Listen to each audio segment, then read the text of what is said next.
Bismillahirrahmanirrahim. Assalamualaikum warahmatullahi wabarakatuh. Baiklah, saya akan menjelaskan tentang pengertian tes Kraepelin. Tes Kraepelin adalah salah satu psikotes kerja dikembangkan pada awal abad ke-19. Sebuah lembar tes Kraepelin terdiri atas 45 lajur angka dengan nominal antara 0 sampai 9. Terdapat 60 angka yang disusun vertikal secara acak pada masing-masing lajur tersebut.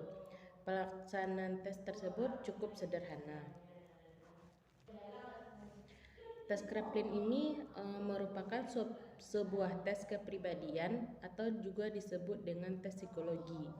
Tes ini sendiri dibuat oleh seorang psikiater yang bernama Kraepelin. Dan awalnya tes ini digunakan untuk membedakan antara orang normal dan orang yang tidak normal. Namun seiring berkembangannya zaman, tes ini mulai digunakan sebagai tes seleksi masuk angkatan bersenjata dan juga seleksi perekrutan tenaga kerja. Menurut seorang tokoh yang bernama Dr. J. Dewey, S ini termaksud dalam golongan tes yang digunakan untuk mengatur faktor-faktor khusus non-intelektual atau bisa dikatakan tes konsentrasi. Sedangkan menurut Psychodynamical Testing and Anastasi mengatakan bahwa tes Kraepelin ini adalah speak test yang aman. Tes ini memiliki ciri-ciri tidak adanya waktu yang cukup untuk menyelesaikan semua soal tes. Jadi bisa dikatakan bahwa tes Kraepelin adalah sebuah tes yang tidak diharapkan para presentasinya dapat menyelesaikan sepenuhnya pada sebuah lajur soal. Dan dilihat pada tes ini adalah bagaimana kecepatan kerja dari peserta tes. Sebenarnya tes ini tidak hanya digunakan untuk mengetahui kecepatan kerja saja, melainkan juga ada banyak faktor lain dari tes ini. Misalnya seperti konsentrasi, ketelitian. Assalamualaikum warahmatullahi wabarakatuh. Baiklah, saya akan menjelaskan materi tentang sejarah tes Kraepelin. Emil Kraepelin lahir pada tanggal 15 Februari 1856 di Neustrelitz. Beliau merupakan seorang psikiater asal Jerman. Kraepelin percaya bahwa penyakit kejiwaan berasal dari malfungsi biologis dan genetis. Teori-teori beliau dasar sistem diagnostik utama yang digunakan saat ini seperti DSM-4. Emil Kraepelin percaya bahwa jika klasifikasi gejala-gejala penyakit kejiwaan dapat diidentifikasi, maka asal-usul dan penyebab penyakit kejiwaan tersebut akan lebih mudah diteliti.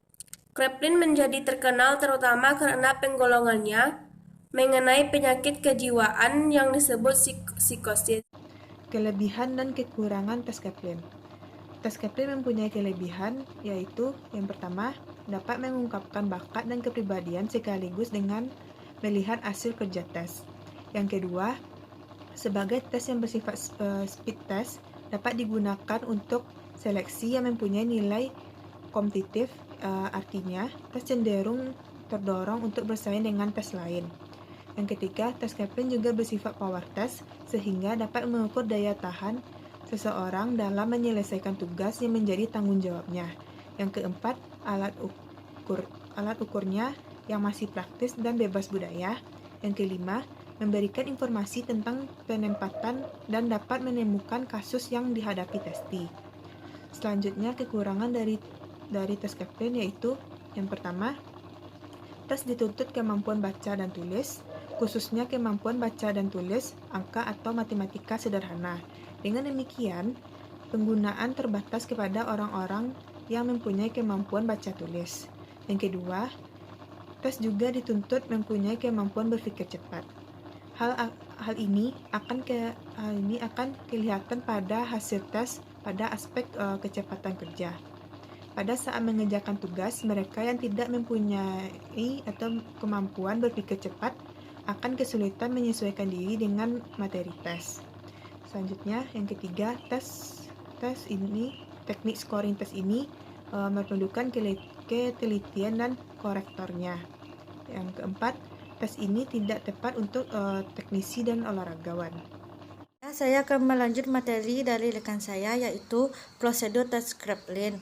Prosedur yang harus dilakukan oleh seorang tester yang pertama yaitu membagikan lembar tes pada testi. Kemudian testi diminta untuk mengisi identitas pada tempat yang sudah ditentukan dalam lembar tes dan tidak membuka lembar tes sebelum diinstruksikan.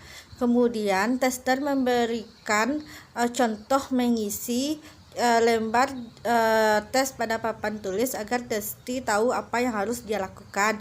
Kemudian tester menginstruksikan dalam tes ini Anda akan mengisi kolom-kolom yang terdiri dari angka. Yang pertama yaitu jumlahkan tiap-tiap angka dengan angka di atas, kerjakan dari atas ke bawah. Kemudian dari angka hasil penjumlahan tersebut Anda cukup menuliskan angka satuan saja. Misalnya hasil penjumlahan itu adalah 14, maka Anda hanya menulis angka 4 di samping kanan antara kedua angka tersebut. Kemudian bila angka tersebut terdapat kesalahan dalam penjumlahannya, misalnya Anda menjawab 8 padahal jawabannya adalah 3, maka Anda tidak perlu menghapus jawaban Anda. Anda cukup mencoretnya saja dengan satu garis dan menulis angka yang benar di sampingnya. Setiap mendengar testi mengucapkan garis, maka Anda harus mengisi batas jawaban Anda. Kemudian Anda tetap melanjutkan mengisi jawaban di bawahnya tanpa meninggalkan satu jawaban pun. Anda hendaknya bekerja secepat dan teliti mungkin. Selanjutnya yaitu administrasi dan scoring dalam tes Kraepelin. Administrasi tes Kraepelin dalam mengerjakan tes ini yang dibutuhkan yaitu lembar tes Kraepelin, stopwatch, pensil, meja yang cukup luas, dan papan tulis. Scoring tes Kraepelin. Langkah pertama Anda memeriksa seluruh hasil penjumlahan yang telah dikerjakan testi. Caranya adalah menyumbangkan atau membuat garis dari puncak tertinggi hingga membentuk grafik garis timpang. Kemudian kecepatan testi mengerjakan laju setiap 3 menit. Ketelitian Anda. Sekian materi dari kelompok 4. Terima kasih.